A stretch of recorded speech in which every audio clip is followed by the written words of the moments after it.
Audio recording and the audio is on. So let's go back to the Jupyter notebook.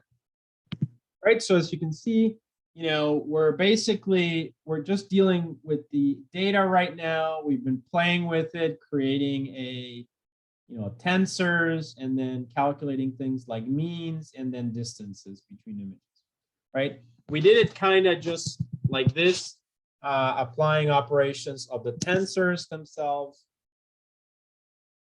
So we looked at that. We looked at the distances and we saw that it works, right? According to this similarity, 3 is closer to its mean 3 than it is to its mean, to the mean 7, which is as it should. Now, those same to it distances, absolute value, and square root, which are called L1 and L2, are in torch. So let's just say L1 and L2 are in torch.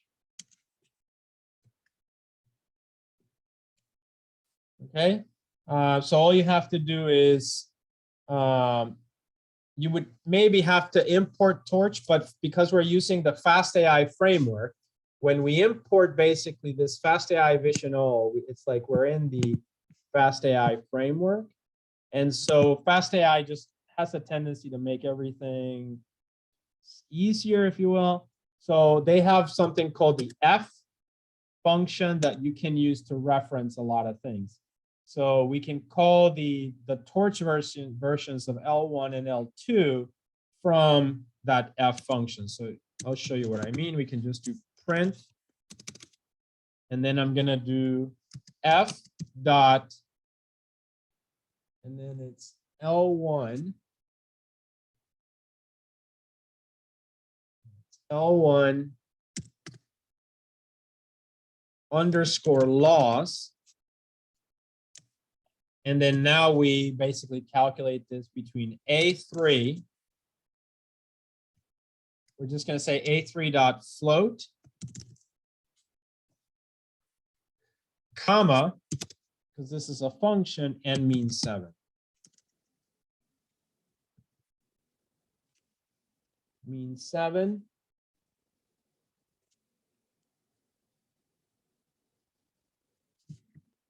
We can also do it for the other one, L2, which is MSE. So let's do print mean squared error. So I'm going to call F dot MSE loss A underscore 3 and mean 7. Only this one you have to calculate kind of the square root also. You just have to learn how the specifics of it. It's not very consistent, I would say. All right, so now if we print these, hey, there's an error.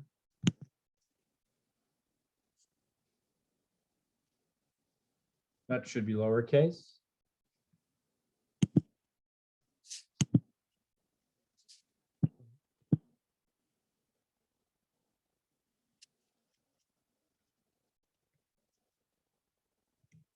Float.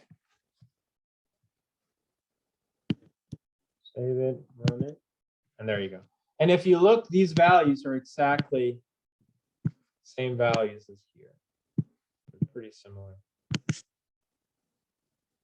Okay, so now let's just play a little bit more, just really quick, with tensors and NumPy arrays in fastai.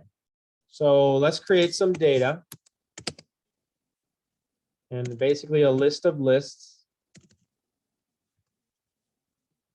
So it's going to be 1, 2, 3. And then it's going to be 4, 5, 6. Like that.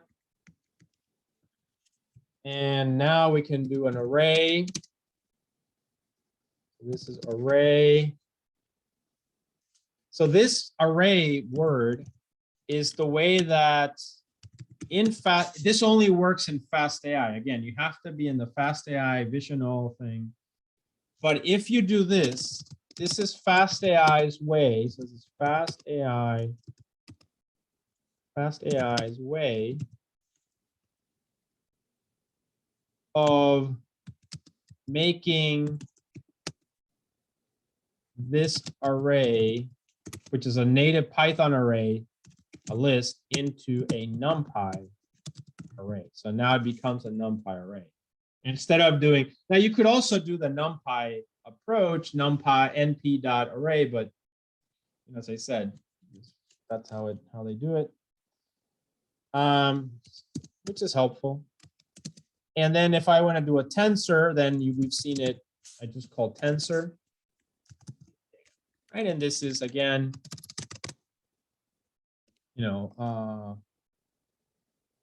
this is fastai's way of making this array into a torch. Okay, so that's the basic idea. So we can view this by printing these. So I can do print array and print tensor, right? So I've got both of them. So I'm going to save the file, run it, and you can see one actually has the word tensor in it. That kind of tells you it's a PyTorch tensor. The other one just looks like a NumPy array. If I do here print data, you'll see that it should look a little bit different. You see, it's got the commas, and it looks like a list of lists. Whereas this one has the shape of an array, NumPy array, and then this one's a tensor. So remember, these are the important things for manipulation. All right, so let's do a little bit more. Let's do a little bit of slicing on these. So if I do print, and now I'm going to grab the tensor, and let's say I just want 1. So that should return this, right? It should return because the first one is 0. So this is 1. So if I do print, yeah, 4, 5, 6. So it gives me that. It slices that out. Let's do, I want all rows and just one column. So then I'm going to do colon 1. Right, so this should give me 1 and 4. Or 2 and 5. Oh yeah, because 0, yeah, it's right, because it's 0 is this one, so 2 and 5 is 1 actually. So 2 and 5. Does that make sense? Questions on that one? Then I'm gonna do 1, and this is 1 and 3. I'm gonna run that as well. That's 5, 6. So 1, but I only grabbed these last 2, 5 and 6, because I didn't start at 0. Now I can apply an operation to all in the tensor. I can do something like print, and then I'm going to do the actual tensor plus 1. So I'm going to increment all by 1. And you can see instead of being 1, 2, 3, 4, 5, 6, they are now 2, 3, 4, 5, 6, 7. They've been incremented by 1. You can also multiply them. So I can do tensor times 1.5, and every single value in the tensor will be multiplied. And you can see that there. Okay, so that's a little bit of processing there. All right, now that we've created if you remember initially, we're going to do some machine learning with this data. So initially we created the train set somewhere here, I think, right? Here. So we created, we stacked them, and we normalized it and everything. The difference was that we did this for the 7 tensors and the 3 tensors, which were coming from 7s and 3s, and 7s and 3s were coming from the train set. So that's the train data. So what we have there is the train data. Now we're just gonna do the same thing, but this time with the validation set, because we need the train and test. I'm gonna do validation set. Okay, so we're gonna create a torch tensor and normalize it for 3s and 7s. So we're gonna do valid 3 ends torch dot stack, right? And then we're just going to read in the data. So we're going to do a list comprehension for this. And for O in, I'm going to specify the path as path valid. And then it's going to be from 3s, for instance. Yeah, this is 3s. Okay, for O and path valid 3s.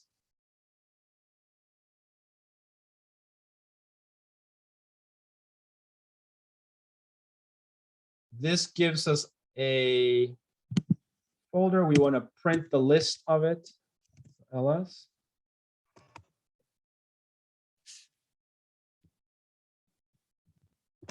And then now that we have them, we need to read in the image and convert it into a tensor. So we do image O and image open. Image.open. And then this needs to be converted into a tensor. So then we do tensor. So that should do it. It's exactly what we did before for train, but now we're doing it for test. So for O in path valid 3, we list that, and then each one we read it with image open and then convert it into a tensor. And that should give us this list with the list comprehension, should return this list of the actual images as tensors. Then we're going to stack them, and that should give us valid 3 tens. Okay. So now that we have that, we can proceed to normalize this. So I'm going to do valid 3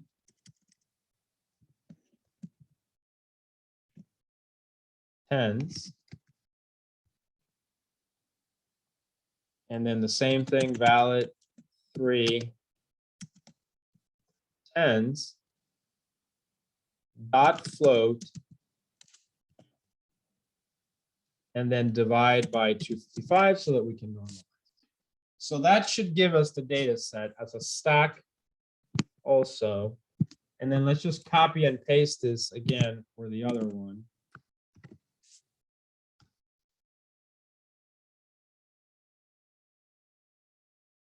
Let's do, but this is going to be 7 tens. 7.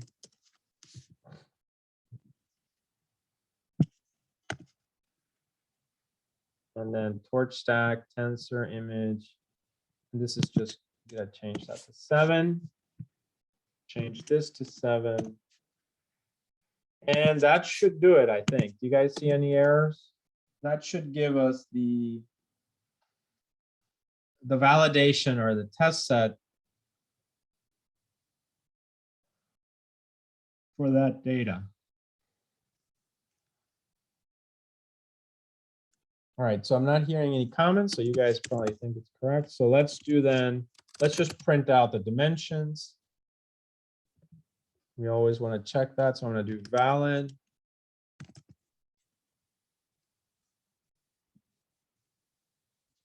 Three. Hence. Dot shape. And then print valid 7 hence dot shape. Okay, so that should give us our dimensions there. Okay, so let's save it and run it. Okay, so as you can see, there are 28 by 28 images. One has, for the threes, there's 1010. And then for the sevens, there's 1028. So that's about right. All right, so now we have the train and the test set.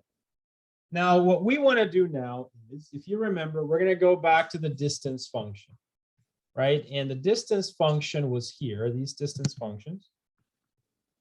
And they took one image, A3, and it would take the difference between that image and mean 3. But doing one thing at a time is not practical, right? Instead, what we want to do, instead of just giving it one image A3, we want to give it all 1,000 or all whatever images.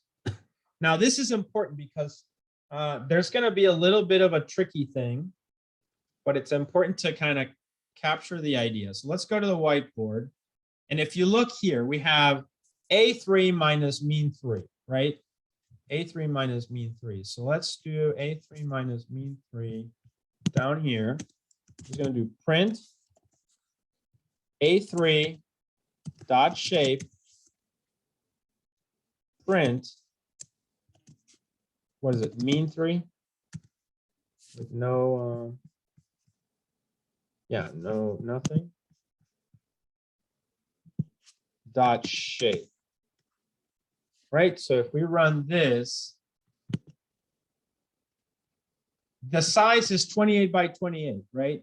So no problem. You take 28 by 28 and it's done. Because the formula is, 28 by 20. Oh, uh-oh.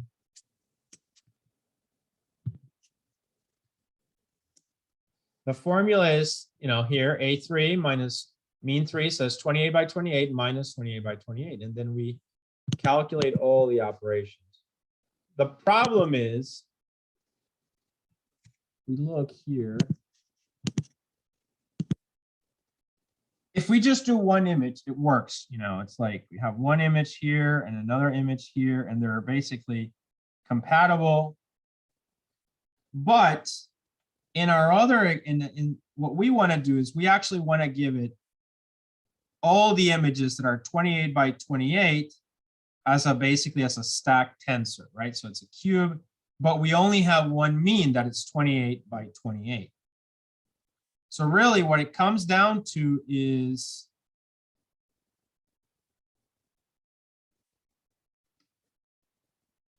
that we need to perform an operation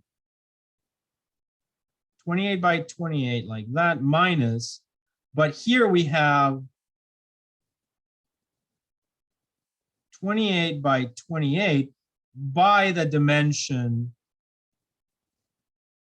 of the stacked tensor, because we're going to have multiple images in here. Let's say 1010 for the test set, right?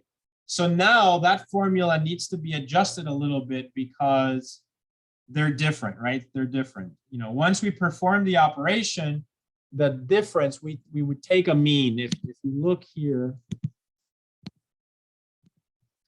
we would take the mean and then, calculate the absolute value and all, but then we would take the mean. You see that? But now we don't want to take the mean over all of them at once and get one value. Instead, we just want the mean of this difference and then the mean for the next image and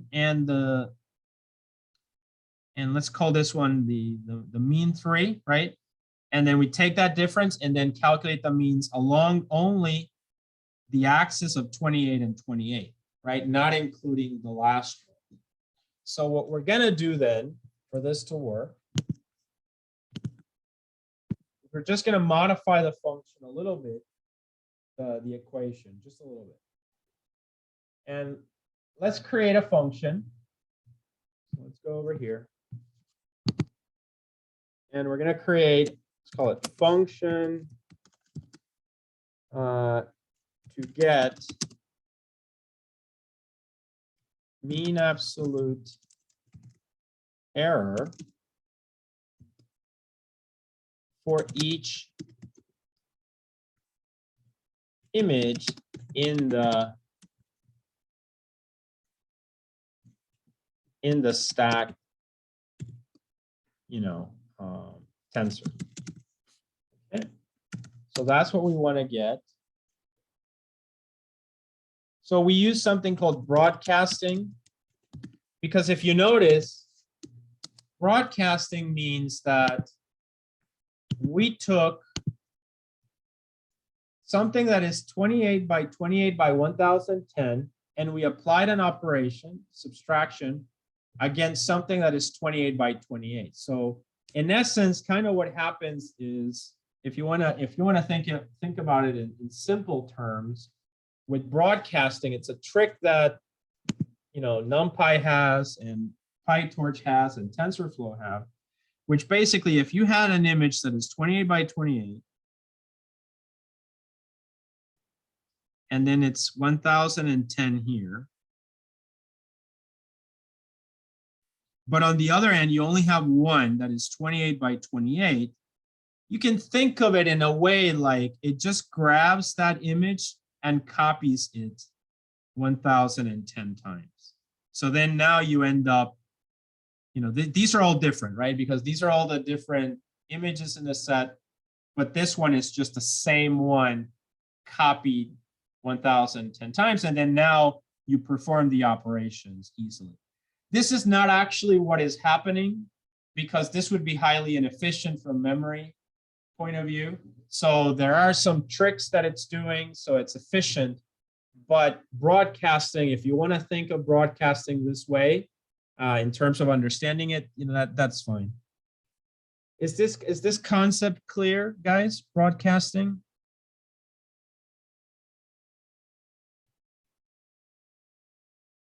Any questions?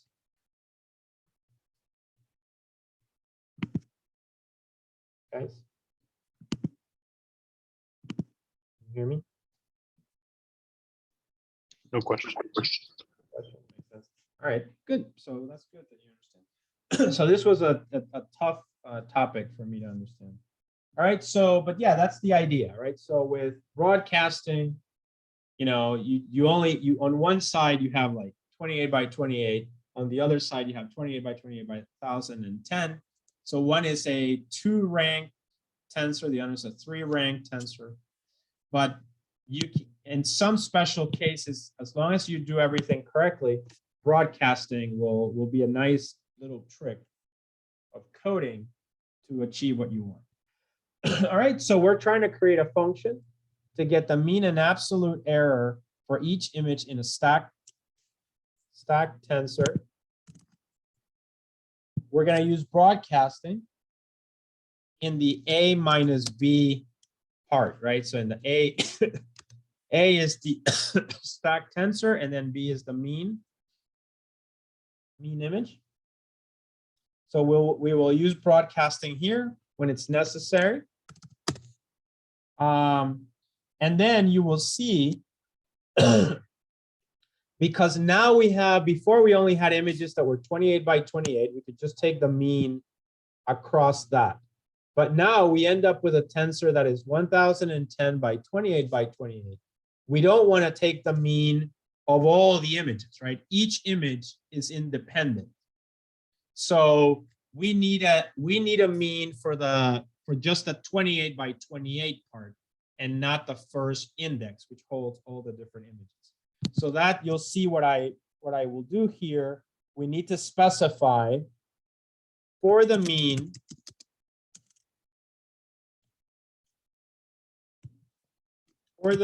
of each image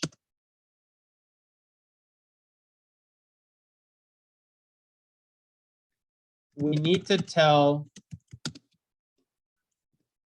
PyTorch to calculate the mean for only the last two axes. Okay, so we need to tell Torch to calculate the mean only for the last two axes. Remember, we have three. The first one is each image, and then 2 and 3 are 28 by 28. So let's just say, for clarity, i.e. the 28 by 28 part. Okay, so that's what we need to tell it. So to do that, we will use index to indicate the last and before last. So we can just say -1, that's the last, and then -2 is the second to last. So we will use that just to tell it that. So first we will take the difference. First we take the difference.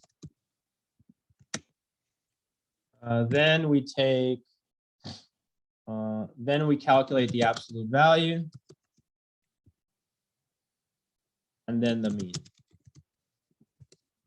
Okay, so hopefully that makes sense. Remember, we're doing a function now to calculate distances between a stacked tensor and the mean. So we're going to create the function, define MNIST distance,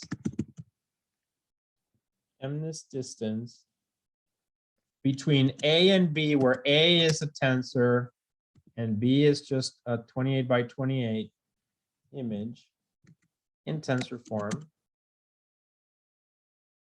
So maybe I should say here that A is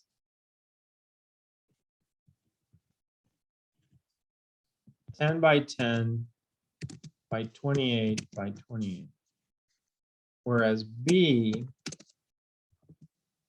is only 28 by 28, as we saw here, right? So it's only 28 by 28.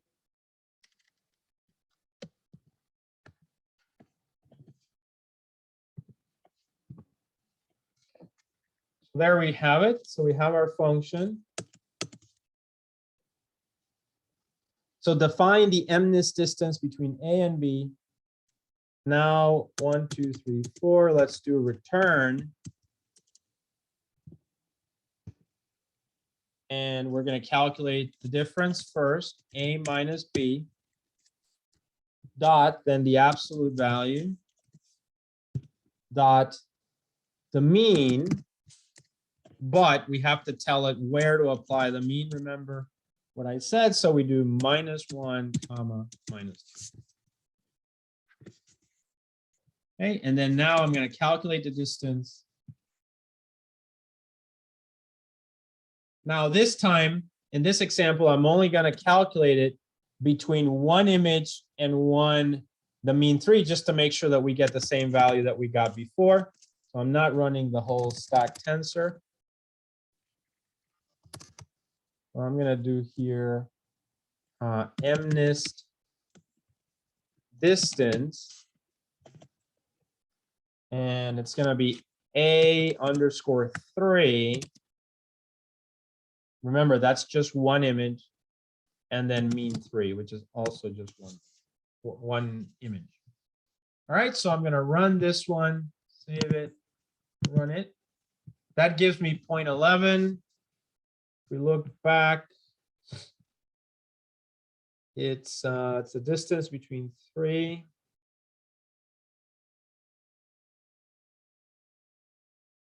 and mean 3.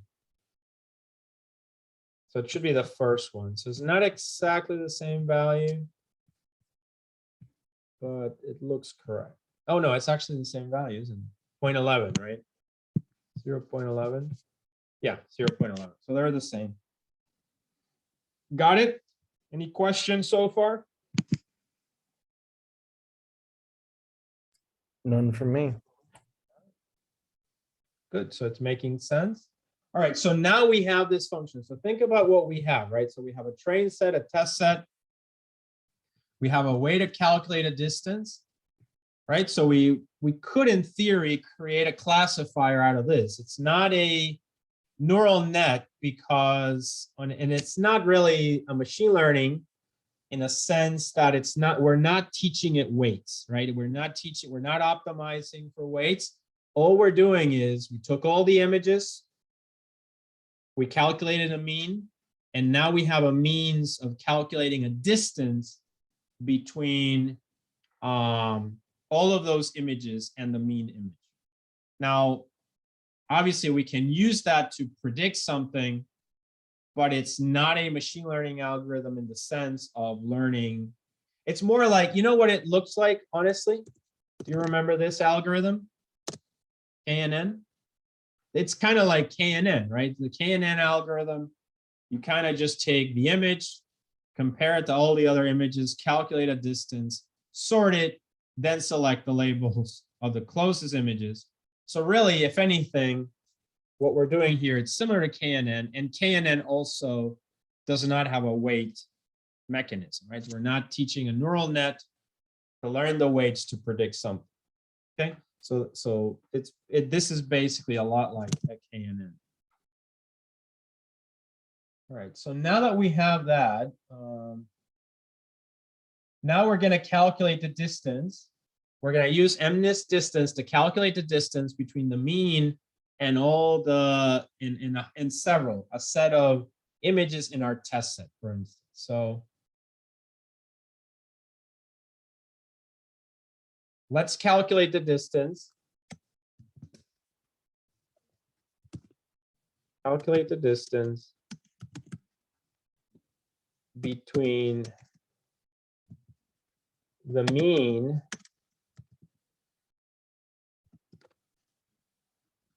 and all the images in the valid 3 set, okay, or tensor. So we're going to compare that mean to about 1,010 images. So at once, basically. So this will return, this gives a tensor of distances. Okay. So let's calculate now valid 3, but now let's call it distances. Distance, and we're just going to call MNIST. So I'm going to call MNIST distance. And now we plug in here valid 3 tens.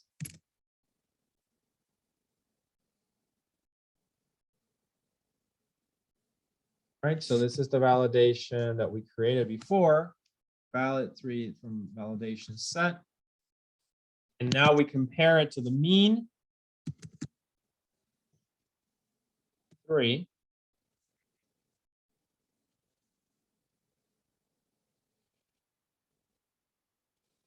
Let's print the shape of this. This should be 1,010, right? So valid 3 distance dot shape. Okay, so we're going to run that one. And there you can see it's of size 1,010, which means we have 1,010 distances for all the images that we just compared to the mean. So very nicely, we have it. We can also print this. So it's the actual tensor, valid 3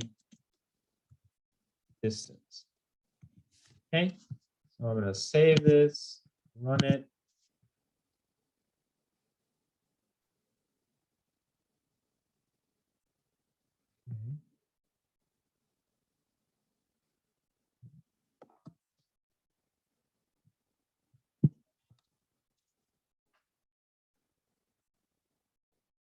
Oh. Barely see that.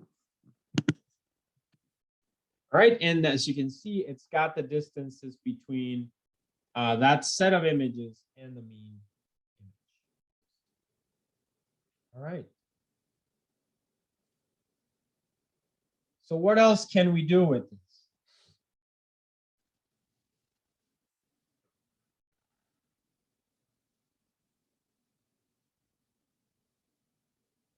What if we want to compare? I mean, this is not, this is not like advanced machine learning or deep learning. We're just kind of thinking, we've got a mechanism to measure distances. We've compared all the distances. Now for completion here, we would want to determine something, right? We would want to determine which images are threes, which images are sevens. Okay, so we want to think about that. So in this case, let's try that. So the definition.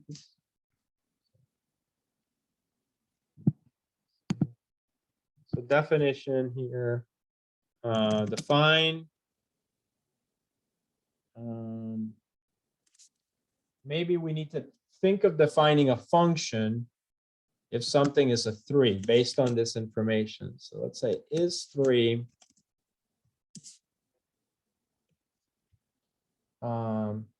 where we plug in some value x. And then now let's think return.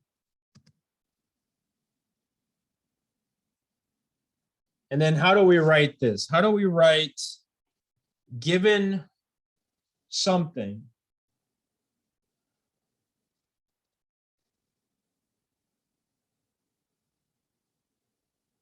How do we determine if it's a 3? So in this case, we only have 3 or 7.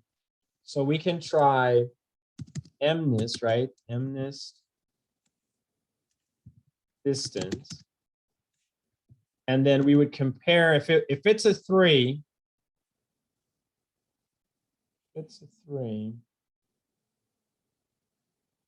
The distance between x and mean 3 should be what?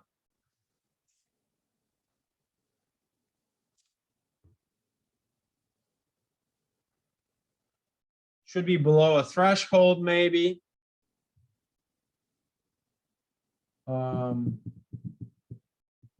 If we're just comparing to 7, we can also compute the MNIST distance between the same x, but now mean 7, right? Mean 7. So then if we have the distance between x and mean 3 and the distance between x and mean 7, how do we decide if it's a 3 or not?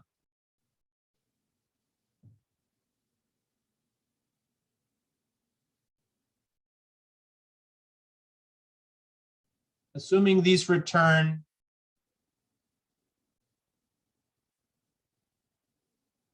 a distance value, what would you say?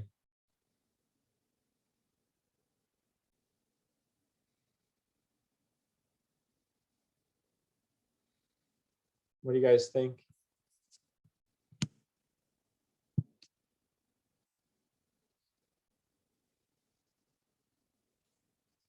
You guys hear me? Would it be less than? Less than, right? So yeah, exactly, right? So we want it to be less than. So in this case, the distance between x and mean 3, if assuming at least that we're thinking of just one, one example, right? We want that distance to be less than the distance between x and mean 7, because those should be more dissimilar. All right, so let's try that. So we're going to use A3 just to run this logic here. So let's do print is 3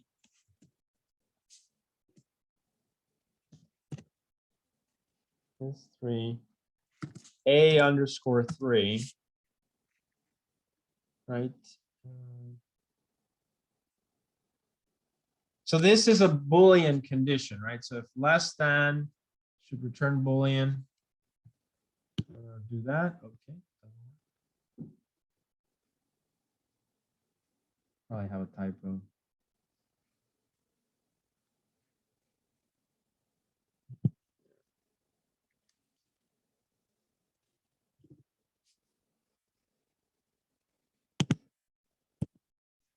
All right, so it returns true. So here, which should be true because A3 was closer to mean 3. So that can also be written as a number, right? We just make it a float. So I'm going to do same thing, but float dot float.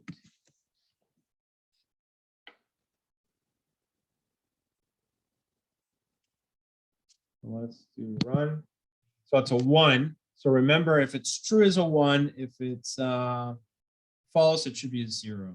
And then because the MNIST distance works for several values as well, then we can plug in not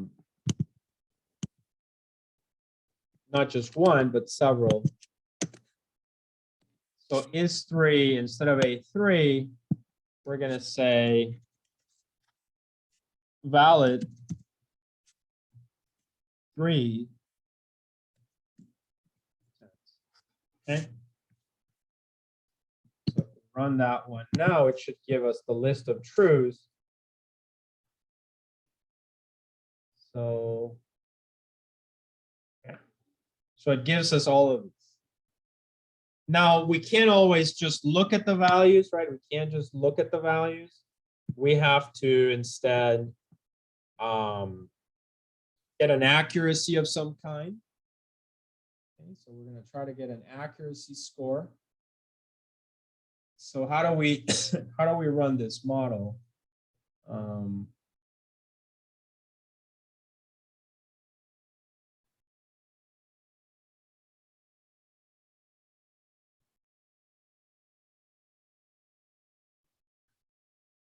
So now we have to think of how do we extend this even further?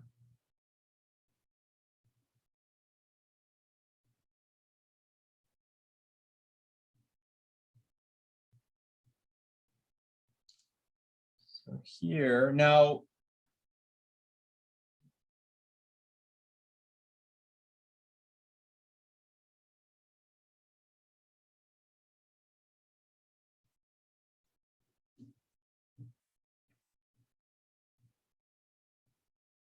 so let's just run 7s also and see what happens. So now I'm going to repeat this.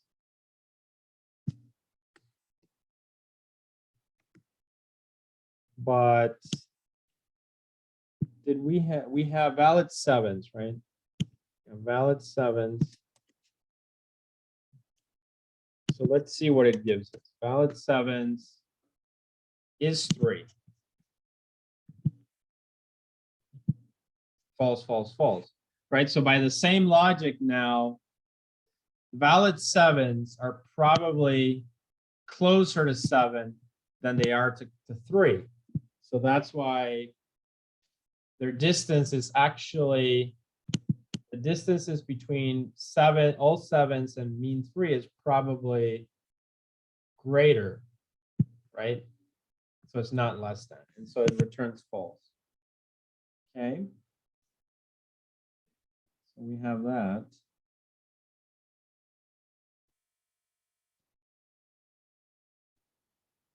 So now, what do we want to do now? We have a measure, we have a way, we have, we didn't train a model, right? And we have, so the train model doesn't help us here because this is more of a, the train model gave us the mean. Okay, the train model gave us the mean. So it does help in that sense. But then we're measuring performance just using those means and then on the validation set. So we've got a validation set of 3s, a validation set of 7s, and then we've got this rule. that we've created is 3. So we want to measure the performance of this. So that's what we want to think about now, right? So we know that if we tell it mean 3s, it works, it gives us truth. And then if we give it valid 7s, it gives us false. So it is working. The key is, how do we measure performance on this one?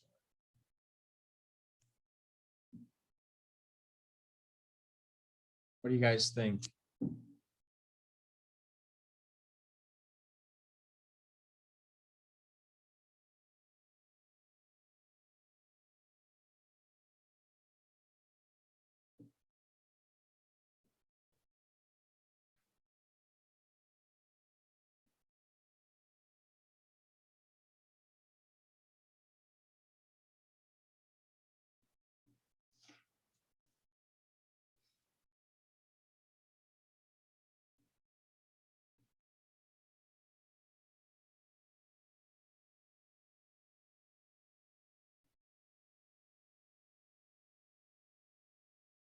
Let's just think.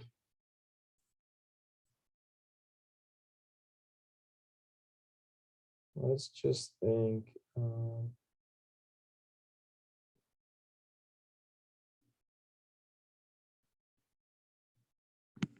going to grab this.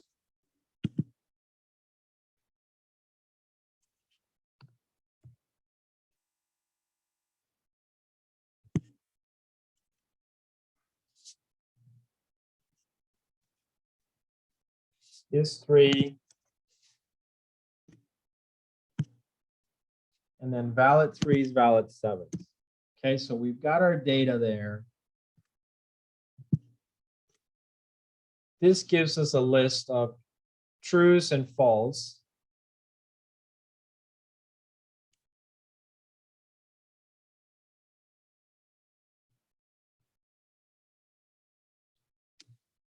There's a lot of them. Remember, there's like 1,000 each. So we just want to measure performance without having to read all the labels. We know we can convert the true or false into float, right? So we're gonna 1s and 0s. So that's helpful.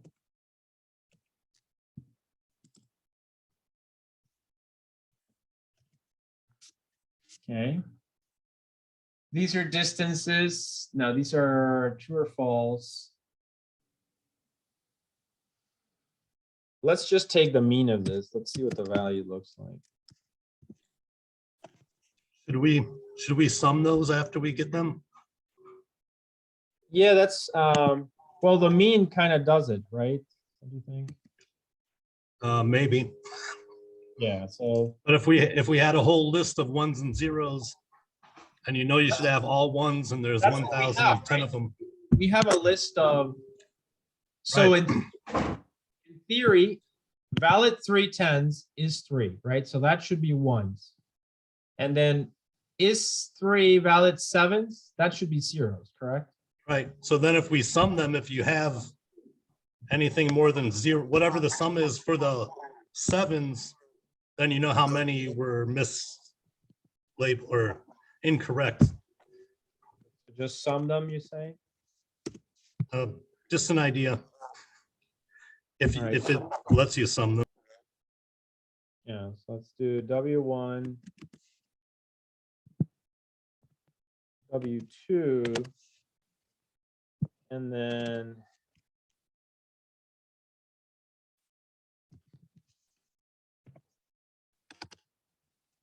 some W1. 926. What do you think? It's pretty good. And the other one is some W2.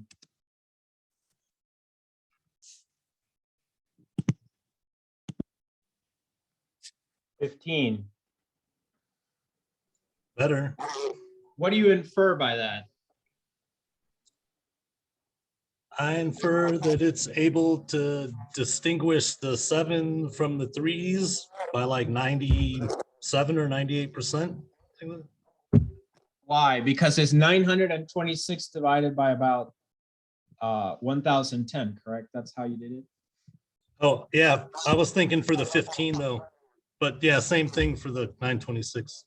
Yeah, the 15 is basically the error. So they were supposed to be zeros because they were false, but there were about 15 that were probably 1. Correct. So there were misclassifications, and yeah. So so then what we can do is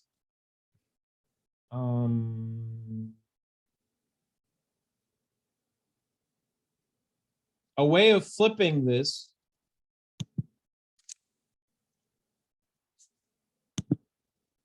probably like this, correct? 1 minus.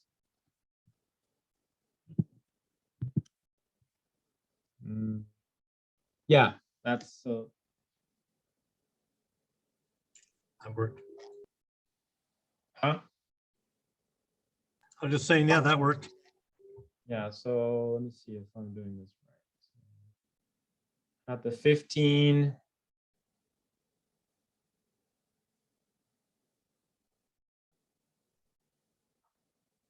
There was 1028 of the 7s. So Yeah, 1028 minus 15 is 1013. yep. Yeah, all right, good. So, and then dividing it by their quantities basically should give you, and summing them, right? And then that gives us the accuracy. Yeah, so it's doing okay. We can see that it's doing fairly okay.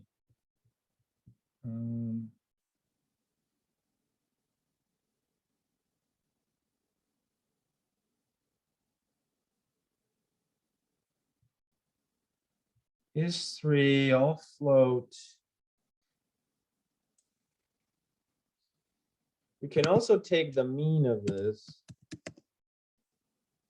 Well, because the mean will actually do it for us. It'll just take the total quantity there and then the ones that were 1. So actually we can just do that.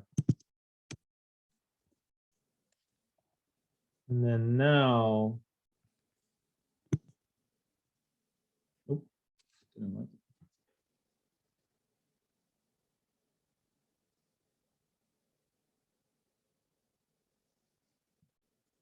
Oh, I think it's because of this 1 here.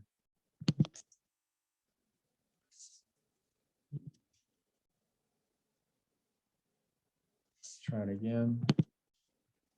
Or you don't want to do the sum anymore, right? Oh yeah, that's right. Take that out.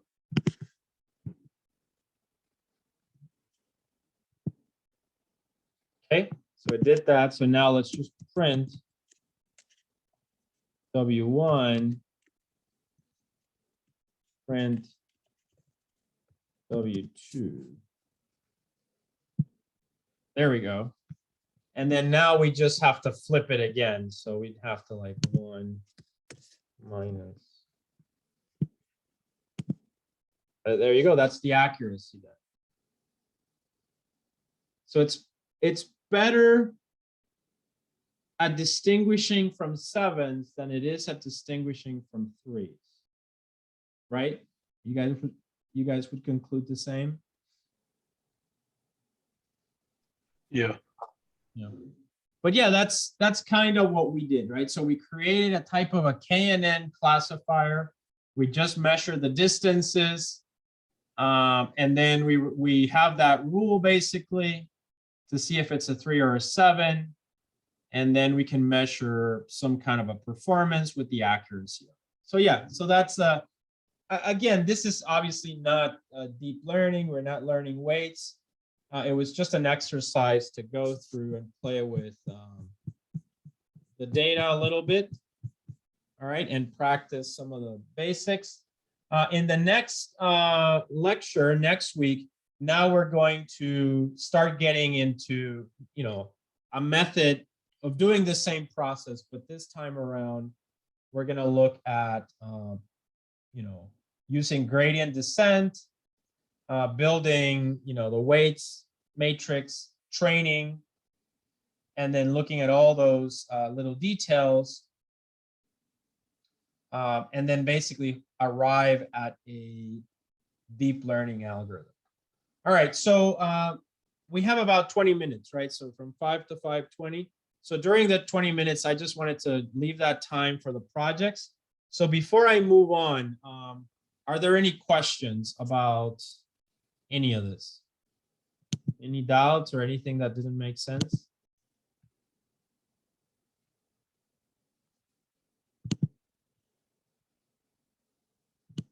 Guys, was everything clear? Yeah, that was a good lecture. Oh, well, I'm glad you liked it.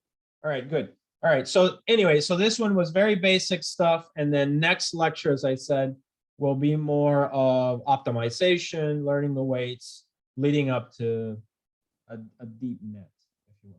All right, good. So I'm going to go ahead and save this one. And I'll start with this one next week. So also you guys make sure you have this, all of it running. And then we'll pick up here because the data, I'm going to continue using MNIST, but switch it over a little bit. All right, so in the time we have left, at 20 minutes, we had said that we were going to talk a little bit about the mini project and also the homework. So let's start with the homework. So we figured out today how to use the DuckDuckGo code, right, to be able to download the images. So you guys hopefully now can do the assignment. So again, trying to do something interesting, right, as we had discussed. So are there any questions about this assignment?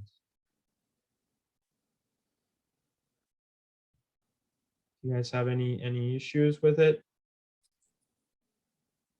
I've been looking at running the DuckDuckGo version, and I'm running into an issue where it errors out. So I'm just working on that because I'm converting the 100 images into the actual downloadable images, and it errors out. Because I tried OWL. What's another word? Give me another word. I did Chromebook. Chromebook.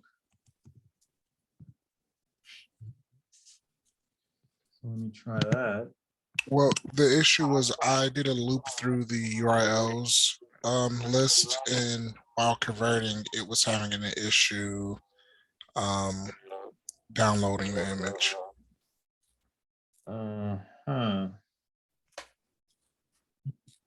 So did you try just URLs here? No, I put the download URL inside of a loop to iterate through the URLs. And as I was doing that, it keeps airing out, and I've been working on that. So you say you did like a for loop then? Yeah. For I in range, like that, I think is what you mean. And then length of, what is it? URLs, right? Correct. And then in here, then 1, 2, 3, 4. So you would download, you have to change this name to be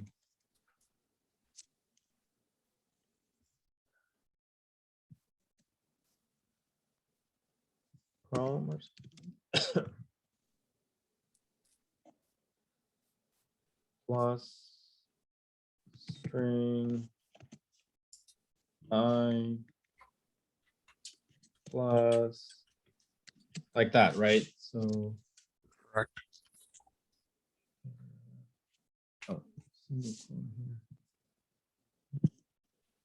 Single quote there.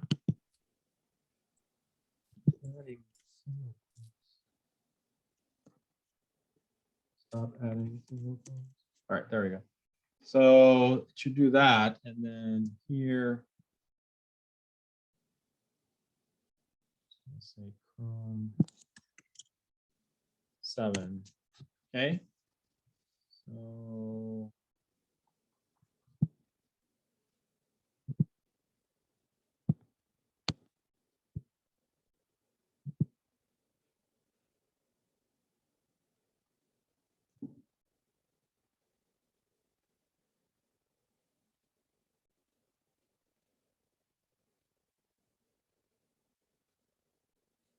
Oh, how many?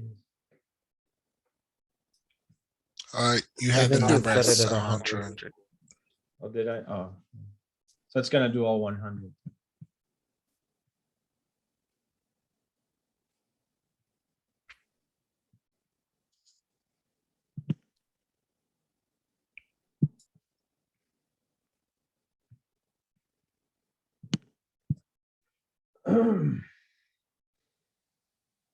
It seems like more than 100 already.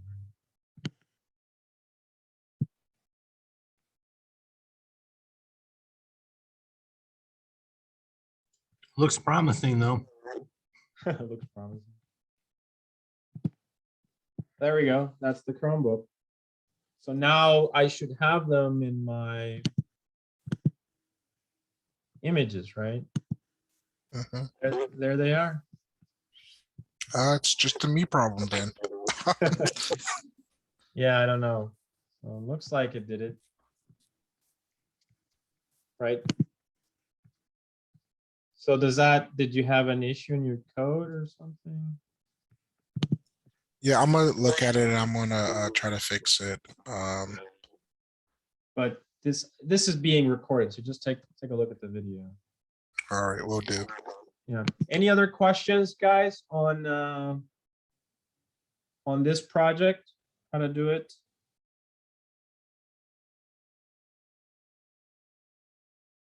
No? So what are you guys planning on doing? What interesting ideas were you doing for this?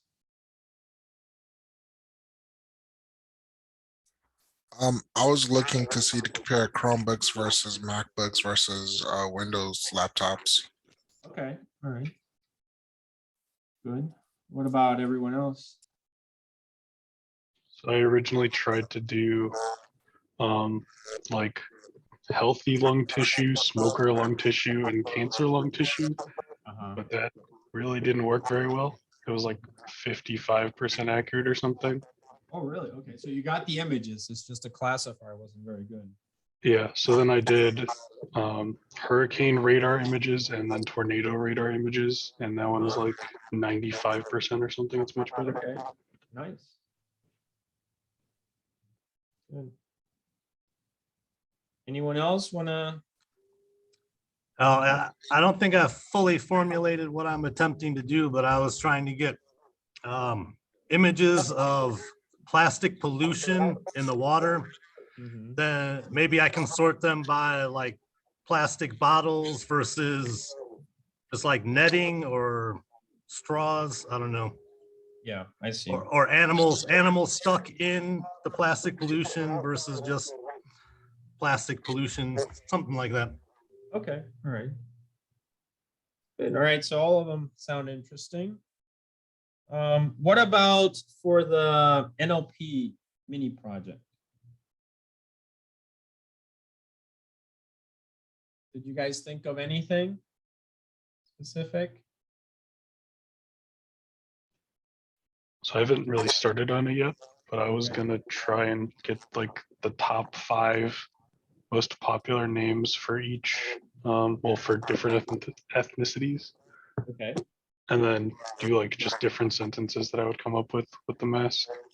Okay, all right. And see what you get. Yeah.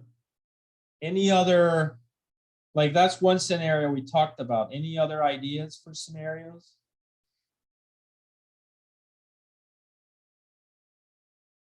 I actually thought that the mask could be the pronouns or the mask could be the name itself. I don't know if we had talked about that before, but that's a possibility. Right, kind of the reverse situation. Mm-hmm. Okay. Yeah, so with this project, yeah, you guys, I can see you probably want to finish this one first and then move to the other one. So I think a good approach will be, this one will be due a week from today, and then that mini project, at least for now, 2 weeks from today. Okay, so that way it'll give you enough time to work on both sequentially if you want to do it that way. Okay, so do you guys have any questions about anything at this time?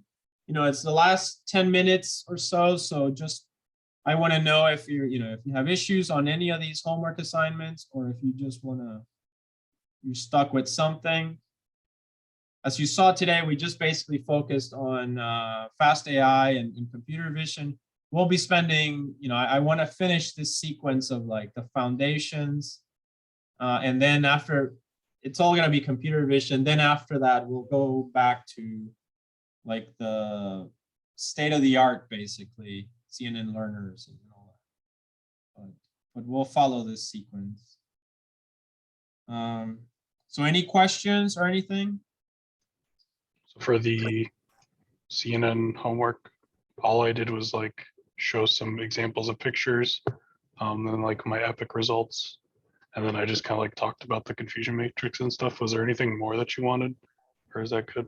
Well, so my question will be to you. You used a pre-trained model, right? A CNN learner, ResNet, what, 32 or something? I think I did 18 and then 34 on the other one. Okay, so that's a pre-trained model. And then how much data did you give it additionally for fine tuning? I think it was like, I think the Bing search gives you around 150. So one was 450, the other one was 300, I think, around there. What was? So like I did the lung tissue one, so I had 3 classes of about 150 Each. Yeah. Okay, And so then you have about 400 images, right? Mhm. And that's for the fine tuning training? I believe so. Okay. And then it just gave you, so you did both training and validation at the same time, and it gave you the specs of the validation set versus the train set? Yes. So that's important, right, guys, that you train on something, but you test it on something else. So you need to have that validation split.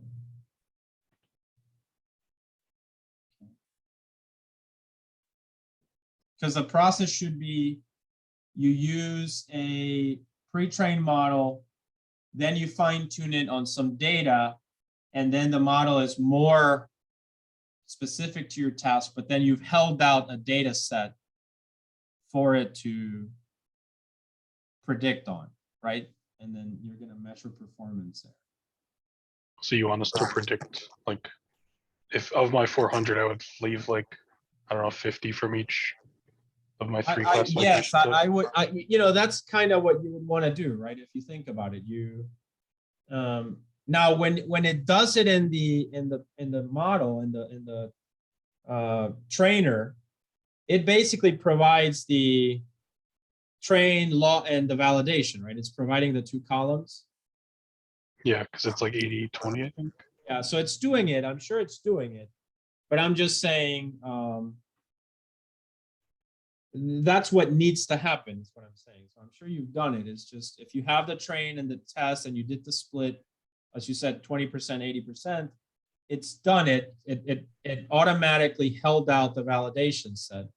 So all I'm saying is that that's the way it should be done. Okay, but you don't want us to go like beyond that. Oh, beyond that, you mean like keeping a separate data set? So yeah, I mean, taking like even more. Yeah, something that you just train the model and then like manually you're going to run the model on that.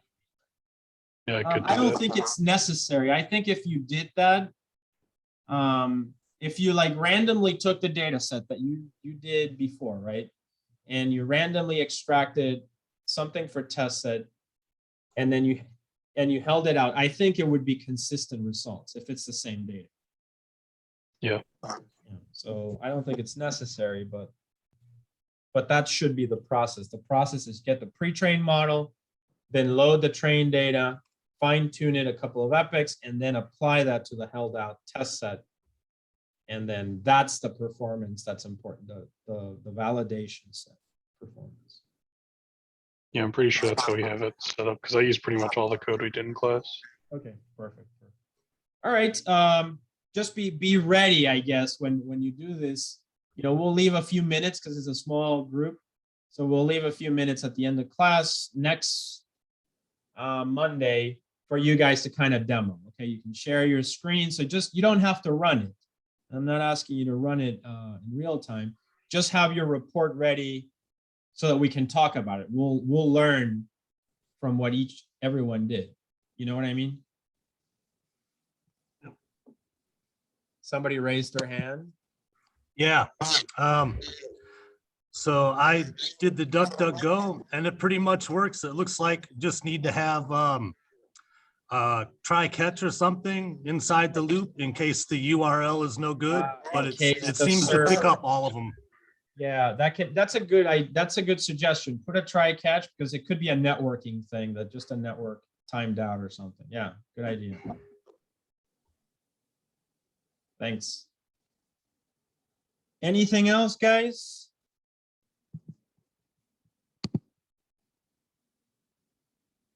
No? All right, well, you guys have 2 good homework assignments there. We finished today kind of a very basic fundamentals. The next one will build on top of this one, but it'll be more like now practical in the sense, not like KNN, but actually looking at optimization, loss functions, etc. This is posted already on the GitHub, so you can start reading through it if you'd like. Otherwise, we'll do this next Monday. So I'm going to go ahead and remember it's week 6, but you don't have an exam. Instead, we're just going to have a midterm somewhere in the middle of the semester. All right, so at this point, I'm going to stop the recording.